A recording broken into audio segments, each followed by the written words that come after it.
आयु बढ़ गई। हाँ, पर सन्मुखता बात चल रही थी, पर सन्मुखता कि जब भी आप अनित्यादि की बात करते हो, तो नित्यता की बात करते हो, बढ़ गई बढ़ गई बढ़ गई, तो आपकी शरीर पर डिपेंडेंसी बढ़ती जाती है, सन्मुख होते जाते और राग और राग और जैसे ही आपको ये पता चलता है कि कोई कोई बढ़ाता नहीं है, कोई शरणभूत नहीं है, कहीं सुख नहीं है, मैं किसी का नहीं हूं, कोई मेरा नहीं है, ये बात जब आप समझते हो तब आपकी पर सन्मुखता घट जाती, अपनी शरण आ जाती। और अपनी शरण जिसको आई उसको उसको कहाँ कर्म बंधन रहे। बात समझ में आई ना, ये बात यहाँ पर कही। तो परोन्मुक्ता का भाव समाप्त कर अंतरोन्मुख होने के लिए प्रेरित करती है। आगे का पढ़ो, कौन पढ़ेगा? कौन पढ़ेगा? हाँ पढ़ो पढ़ो, कौन? प्रज्ञा बेन पढ़े, पढ़ो चलो। सूत्र आवे ना ना आ वाचो आ बीजा नंबर नो पॉइंट। अनित्य ने अनित्यादि छ भावना, आश्रव भावना दी શું થાય? छ भावनाएं परोन्मुक्ता का भाव समाप्त कर अंतरोन्मुख होने के लिए प्रेरित करती है। आश्रव भावना संयोगाधीन दृष्टि से उत्पन्न मिथ्या दृष्टि विकारों से विरक्ति उत्पन्न करती है। संवर आदि 5 भावनाएं निज शुद्धात्म तत्व के प्रति समर्पित होने का मार्ग प्रशस्त करती है। बहुत बढ़िया। अब जो एक अंतर आश्रव भावना शू करे, जो एक में तो परोन्मुक्ता का भाव हुआ और दूसरे में कह रहे संयोगाधीन दृष्टि से उत्पन्न मिथ्यात्वादी विकारों से विरक्ति उत्पन्न करती है। आश्रव भावना संयोगाधीन दृष्टि से, यानी आश्रव हुआ तो हुआ कैसे, समझो। आश्रव हवा में नहीं हुआ। क्या कभी अचानक ऐसा होता है कि आपको आश्रव बहुत दिनों से हुआ नहीं यार, आज चलो कर लेते? आश्रव कोई मतलब क्या है? आप रास्ते में जा रहे हो, 50 चीजें मिलती हैं, आपको कोई आश्रव नहीं होता, तभी आपकी इच्छित गाड़ी आपके सामने से निकल जाती, हाँ ये गाड़ी फर्स्ट क्लास, आश्रव हो गया। सैकड़ों लोग आते जाते हैं, बराबर, आपको कोई फर्क नहीं पड़ता, लेकिन अचानक कोई आपका प्रिय दिख जाता है, आपकी नजरें उस पर जम जाती, आश्रव हो गया। तो आने जाने संयोग वियोग से आश्रव नहीं हुआ, संयोगाधीन जब आप हुए तब आश्रव। समझे कि नहीं समझे? संयोग से आश्रव नहीं हुआ, संयोगाधीन होने से आश्रव।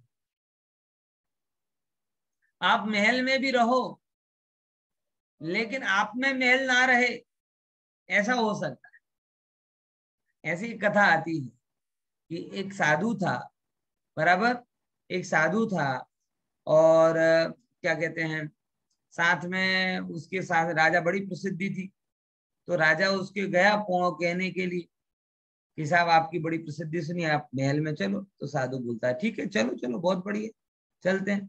अब जहां साधु रह रहा, जहां राजा रह रहा वही साधु रह रहा, जो जो जो खाना खा रहे वही राजा साधु खा रहा। जैसे जिस जगह पे जितने दास दासी ऐश्वर्य में राजा रह रहे वैसे भी साधु रह रहा। तो राजा को तो डाउट हुआ, एक ऐसा साधु है, ये तो मतलब जैसा मैं कर रहा हूँ वैसा ही का वैसा किए जा रहा। अरे साधु होता तो ऐसा बोलना चाहिए था, नहीं नहीं हम ये नहीं खाते, हम ये नहीं करते, हम वो नहीं करते, वगैरह वगैरह वगैरह। तो ऐसी कुछ बातें हुई। तो एक दिन उसके मन में दुविधा, पहले तो बड़ा मान था, धीरे धीरे मान कम होने लगा, और एक दिन बोलता है कि महाराज मुझे समझ में नहीं आ रहा आपका साधु बना कैसा, और नहीं समझ में आ रहा तो चलो मेरे साथ। तो राजा का चलो साहब जंगल वंगल जाके को सिखाएंगे। तो महल से निकल गए, बराबर, महल से निकलकर जंगल में आ गए, बोले अब कुछ सिखाएंगे। तो जंगल भी आगे जाते जा रहा, साधु आगे आगे, राजा पीछे पीछे, जंगल भी पूरा निकल गया।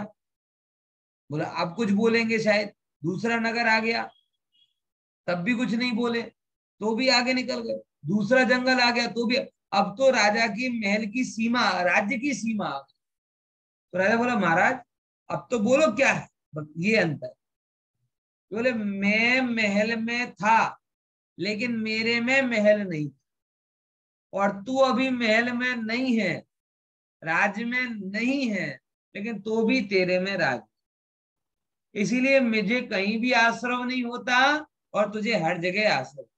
तुझे महल में तो महल का आश्रम हो रहा, जंगल में भी महल का आश्रम, राजा है राजपाट कर रहा तब तो आश्रम हो रहा, राजपाट नहीं कर रहा तब भी तुझे आश्रम हो रहा। और मैं किसी भी समय में महल में भी रहूं, संयोग में रहूं, लेकिन संयोगाधीन में होता नहीं, इसलिए मुझे किसी भी रूप में वहां आश्रवादी भी होता नहीं। पॉइंट समझ में आ रहा कि नहीं यार? इसलिए हमेशा कहता हूं कि भैया हमेशा कि घर में आप रहो ये आपकी मजबूरी होती है, लेकिन आप में घर रहे ये आपकी पुरुषार्थ की कमजोरी है। घर में आप रह रहे आपकी मजबूरी हो गया साहब, चलो इतना पुरुषार्थ प्रबल नहीं, लेकिन उसके बावजूद 24 घंटे आपके उपयोग में घर घर घर रहे, ये आपके पुरुषार्थ की बहुत बड़ी कमजोरी बता रहा है, ये आश्रव को की तीव्रता को बता, है ना। देखो आगे क्या कहते हैं, समझो जरा। तो संयोगाधीन दृष्टि, उससे मिथ्यात्वादी विकार होते हैं, और आश्रव भावना में क्या किया कि उनसे भिन्न अपनी आत्मा को बताया, इसलिए विरक्ति उत्पन्न कराई।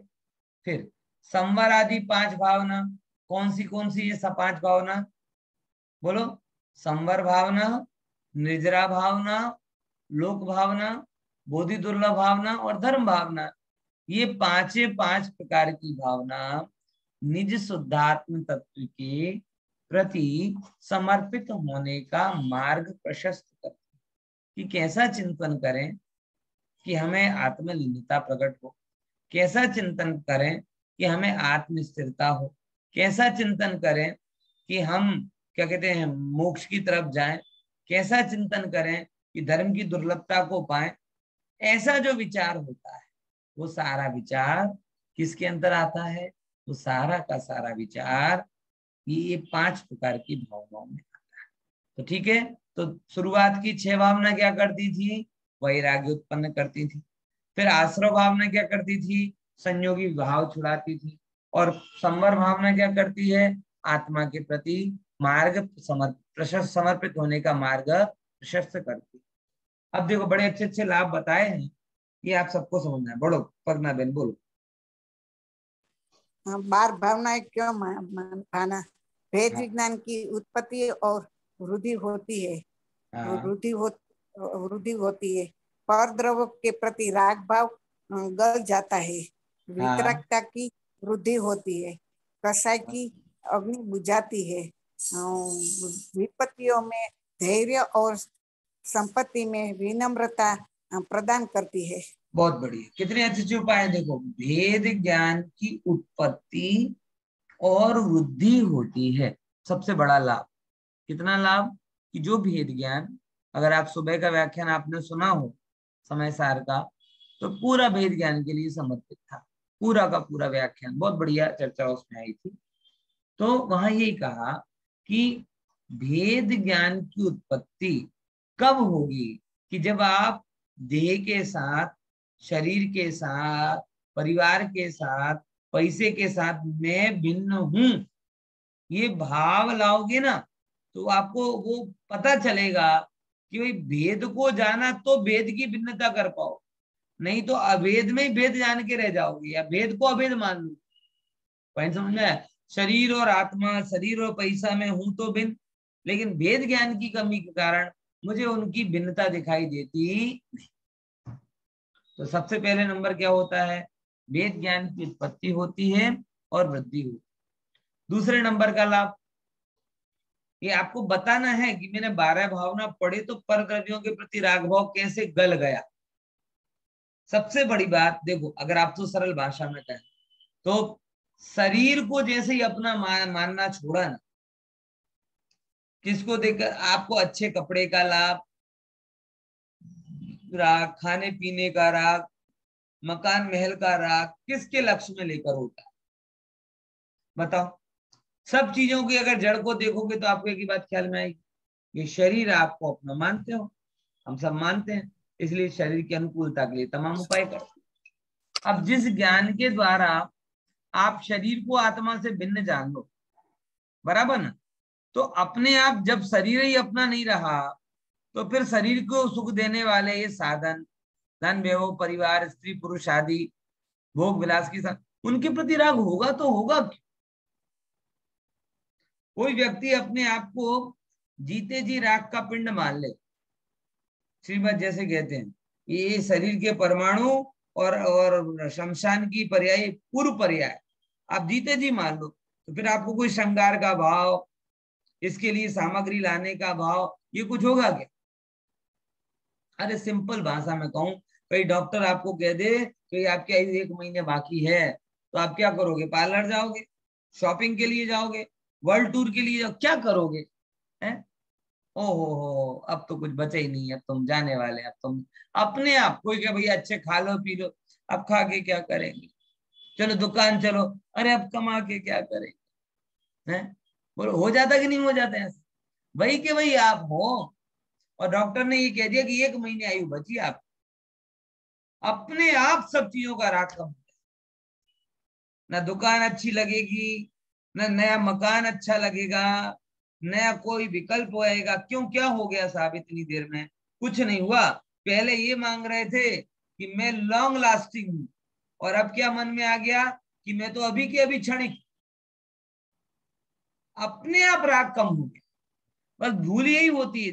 नीतिकारों ने एक बड़ी सुंदर बात कही कि जब धन कमाओ तो ऐसा सोचकर कमाओ कि कभी भी मर सकता हो, और ज्ञान लो तो ऐसा सोचकर लो कि मैं अनादि अनंत है।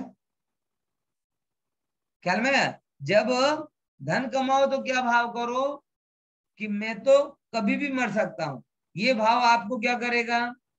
धन कमाते हुए भी विरक्त बना के रखेगा, ज्यादा इन्वॉल्व नहीं करेगा। और ज्ञान में मैं अनादि अनंत हूं, इस भाव में तो ज्ञान काम लगेगा ही लगेगा। लेकिन अगर ये पर्याय बदल भी गई तो ये जो पड़ा हुआ ज्ञान है ना, ये संस्कार के रूप में आके आपका बदला। तो ज्ञान लेते समय मानो कि मैं अनादि अनंत हूं, और धन कमाते समय मानो कि मैं क्षणिक। क्या होगा इससे? कि उस संबंधी राग कम हो जाएगा। ये 12 भावना हमें करवा रही, राग कम करने का काम, महान काम। फिर राग और वीतरागता, ये तो स्पष्ट ही है, वीतरागता की वृद्धि होती है, स्वाभाविक है। कषाय की अग्नि बुझती है। लिटरली ऐसा होता है कि जैसे ही व्यक्ति को मरण निकट दिखाई देता है ना, अपने आप उसका जो भयंकर कषाय है ना वो भी कम हो जाता है। मैंने आंखों सिलवानी में एक ऐसा देखा था कि एक काका थे, उनका कहीं बनती नहीं थी एक भाई से, मरणासन अवस्था में आई, उनने लिटरली बुलाया और उनके सबके सामने दंडवत किया। जो पूरी जिंदगी बोले नहीं आपस में, मरते समय उन्हें ये लगा कि नहीं नहीं नहीं ये कषाय ठीक नहीं, कषाय ठीक नहीं, अपने आप कषाय गल गई। पहले अच्छे अच्छे साधु महाराज कह के हार गए, समाज वाले कह के हार गए, परिवार वाले कह के हार गए कि भैया तुम्हारे भाई हैं, दर्शन तो कर, मिल तो लो, लेकिन एक भी नहीं सुन रहे। मरण नजदीक आया, संसार की नश्वरता ख्याल में आई, अपने आप कषाय गल गई। बोलो खुशी। सर लेकिन वो मरण समय जो कषाय अपने को लगता है कि कम होती है, वो भी क्षणिक ही होती है शायद, क्योंकि उसमें भी राग कहीं ना कहीं होता है कि वो अब तो मैं है ना। जाने वाला हूँ, तो नहीं वो ये सच्ची ये में व्यक्ति के कषाय ऊपर, कम नहीं होती। व्यक्ति के ऊपर डिपेंड करता है किस पॉइंट ऑफ व्यू से कर। हो सकता है कि मैं जाने वाला हूं, अगले भाव में नरक ना जाना पड़े, इस भय से वो कर रहा हो। अथवा ये भी हो सकता है कि अरे बताओ धिक्कार है, इस पर्याय के लिए मैंने इतना सब कुछ किया, अब ये पर्याय तो जाने वाली है, तो अब क्यों मैं करूं? लोग कह रहे मेरा पैसा ले लिया, इसलिए मेरे गुस्सा आया। तो ख्याल में अरे ले लिया तो ले लिया, मेरे पास अब देखो ना, सब सब मेरा पैसा जा रहा कि नहीं जा रहा। सर आपने जो कहा कि 1 महीने का अगर डॉक्टर वार्निंग दे और राग कम हो जाए, और उसको पता चले 10 दिन बाद कि उसकी रिपोर्ट बदल गई थी, तो उसका राग फिर से आ बढ़ जाएगा, जाएगा। तो वो क्षणिक ही हो क्षणिक जाएगा। ही है, क्षणिक ही है, इसमें निश्चित। ये तो टेम्पररी एग्जाम्पल। सच्चा वैराग्य तो तत्व ज्ञान पूर्वक ही आता। मुझे तो केवल आपको यहाँ इतना बताना है कि जैसे क्षणिक नश्वरता भी ख्याल में आई, तो भी आपकी कषायों की पकड़ कम हो जाती। तो जो वास्तविक नश्वरता ख्याल में आएगी तो क्यों कम नहीं हुई? समझ में आया? मेडिकल रिपोर्ट के आधार पर आपको नश्वरता ख्याल में आ गई, आपको राग कम हो गया, तो केवली के ज्ञान के आधार पर अगर आपको नश्वरता ख्याल में आई तो कषाय कम क्यों नहीं? और वही सच्ची, बाकी तो एक आप जो कह रहे हो वो पॉसिबल है, इधर या ऐसा भी हो सकता है वैसा भी हो सकता है, वो एक नया प्रकार का उसका स्टंट हो, ऐसा भी बन सकता है, लेकिन दोनों प्रकार की संभावनाओं से मना नहीं किया। लेकिन एक बात तो तय है, कोर्ट भी इस बात को मानता है कि मरता हुआ आदमी ज्यादा प्रामाणिक हो जाता है, इसीलिए कोर्ट ने भी कहा है कि मरते हुए आदमी की गवाही क्या होती है, सही मानी जाती है। क्योंकि एक आइडल ये माना जाता है कि जिसे ये पता चल गया कि मैं मरने वाला हूं, वो झूठ क्यों बोले। आपको पता नहीं, शायद ये चिल्ला बहन या कोई जो भी है जिनको ये थोड़ा ना, ये बात तय है कि जो मरने वाला आदमी है वो मरने वाले आदमी की गवाही भी प्रामाणिक गिनी जाती, प्रामाणिक गिनी जाती। क्यों?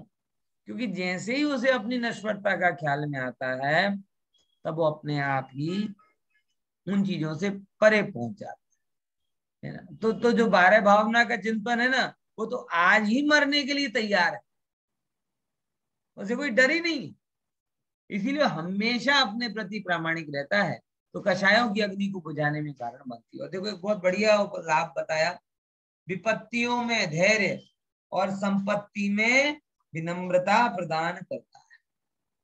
पाप का उदय आए, धन व्यवहार चला जाए, ओहो सब अनित्य है, ऐसे करके धैर्य आया, और संपत्ति आ गई, पुण्य का उदय है, ये भी अनित्य है, तो संपत्ति में भी क्या हो जाती है, विनम्रता। दोनों जगह पर उसके मन में ये भाव आ जाता है। ठीक है, बाकी तो 12 भावना की चर्चा हमने तो कई बार की है, एक एक लाइन में देख लेते हैं। अनित्य भावना किसे कहते हैं, पढ़ो।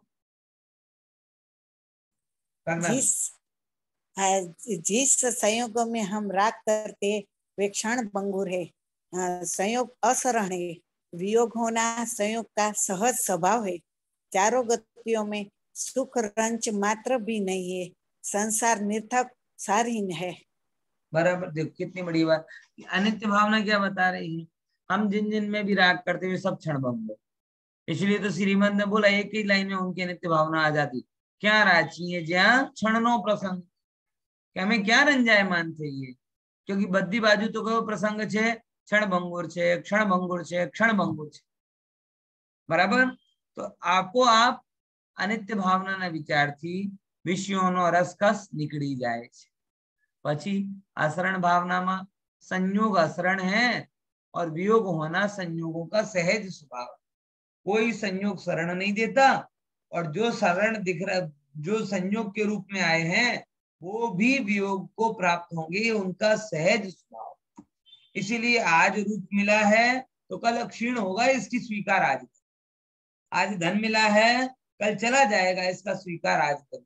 आज पद मिला है, प्रभुता मिली है, इसको कल चली जाएगी, इसका आज स्वीकार कर लो।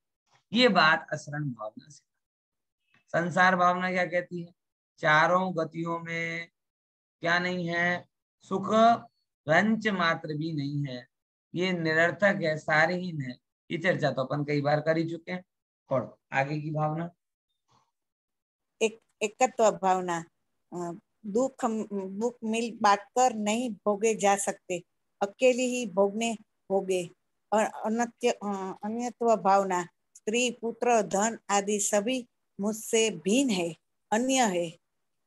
असुचि भावना, स्वदेह और परदेह दोनों ही मलिन है, अपवित्र है, प्रेम करने योग्य नहीं है। देखो आप क्या कहते हैं, अपन लोगों को ये रहता है ना, साथ बनाओ साथ बनाओ साथ बनाओ, क्यों? मन में रहता है कोई दिन तकलीफ होगी तो ये साथ देगा, कोई दिन तकलीफ देगी। देखो भाई, एकत्व भावना ये बताती है कि कोई तुझा तेरा साथी नहीं, ये भ्रम है कोई मेरा साथी है, कोई कोई किसी का साथी नहीं। कोरोना आया, इतने इतने सबके डॉक्टर मित्र थे, परिवार वाले थे, अकेले कमरे में ही आपको अपनी पीड़ा भोगनी पड़ी कि नहीं?